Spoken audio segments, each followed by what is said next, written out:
Hi friends, how are you? బాగున్నారా? ఎక్కడికి వెళ్తున్నా అనుకుంటున్నారా? నెక్స్ట్ వీక్ పండగ ఉంది, మండే రంజాన్ పండగ వస్తుంది కదా అని చెప్పి కొంచెం ఫేస్ ఖరాబ్ అయిందని చెప్పి కటింగ్ చేయించుకుందాం అని వెళ్తున్నాను. ఇంత గలీజ్గా ఉందో చూడండి నా ఫేస్. కుక్క పొచ్చు చూడండి, ఏదో కుక్క ములిసినట్టే ములిసింది. ఎంత దారుణం అంటే అంత దారుణం. చూడండి ఎంత ఎండ ఉందో బయట. ఈ ఎండలో నాకు కూలింగ్ దాకా అనిపించింది. ఇక్కడైతే మధ్యలో చూశాను. ఎప్పుడు డైలీ ఇక్కడే తాగుతాను నేను మిక్స్డ్ ఫ్రూట్ జ్యూస్. బాగుంది. తాగేసి అలా అందరు రైట్ రూట్లో వస్తే నేను రాంగ్ రూట్లో వెళ్తున్నాను. చూడండి మళ్ళీ కూడా ఆపేది.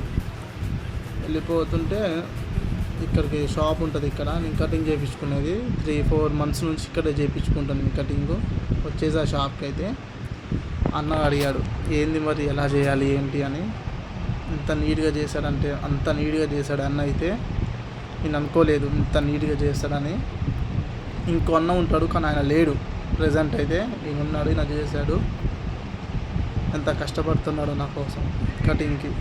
చూడండి ఎంతగానం చేశాను. అయిపోయిన తర్వాత చూడండి ఎంత నీట్గా ఉందో నా ఫేసు. అంత నీట్గా ఉంది. అంటే వచ్చేసా. స్పెట్స్ పెట్టుకుంటే మరి మామూలుగా ఉంటాం, సినిమా హీరో ఉన్నట్టే ఉంటాం. ఎవరైనా సినిమాలో ఛాన్స్ ఇస్తే వెళ్తాం. ఇంటికి వచ్చేసి స్నానం చేసిన తర్వాత చూడండి ఎంత నీట్గా ఉందో ఇంకా ఫేస్. షేవింగ్ చేయించుకొని ఎంత మంచిగా నీట్గా ఉందో ఫేస్ అయితే. ఇందాక కుక్కలు నక్కలు ఇవ్వాలే. Please subscribe to my channel friends. Bye.